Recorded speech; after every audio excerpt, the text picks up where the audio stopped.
And so God's vision for the church, Jesus prayed for this vision that we'd be one. It's the Spirit's movement, and it's to demonstrate the credibility of the gospel.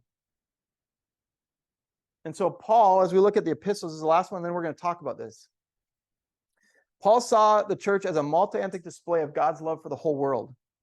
See how many times in all of these letters that he wrote where it talks about Jew and Greek, Jew and Greek, Jew and Greek. Ephesians really gets into it.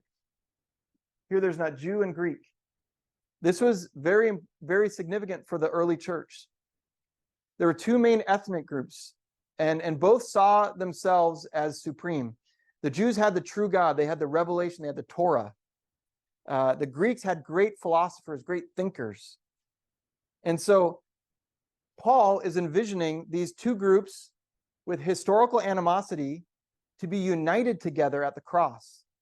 And that's what Ephesians is talking about. Ephesians is a book that's kind of the blueprint of the church. And if you read chapter 2, talks about the vertical reconciliation, that we are reconciled with God. So that's what we're calling people to, is vertical reconciliation. And a result of that vertical reconciliation is horizontal reconciliation.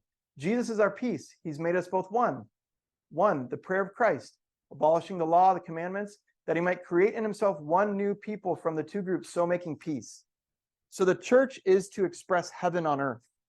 The church is to demonstrate God's love, and it's going to happen only through the cross, only on the gospel. And so this isn't going to just happen naturally. It is the fruit of the gospel. And so when we think about all these opposite worldviews, the Judaism that was thou shalt not, to the Greek, the Hellenism that was eat, drink, and be merry. I mean, you can't have two more different people groups that Paul kept writing about how the gospel brings them together. It's hard. The legalistic and the hedonistic, the simple and the sophisticated, the unrighteous and the righteous. And so why do we do it? Because it's God's heart. It's God's vision for our church. It's Jesus' prayer for us. It's a Spirit's movement in the world. It's a demonstration of the gospel. And so I just wanted to show how this isn't a niche. And as we're looking at our church and what God's doing in this community, it's part of his heart for the whole world.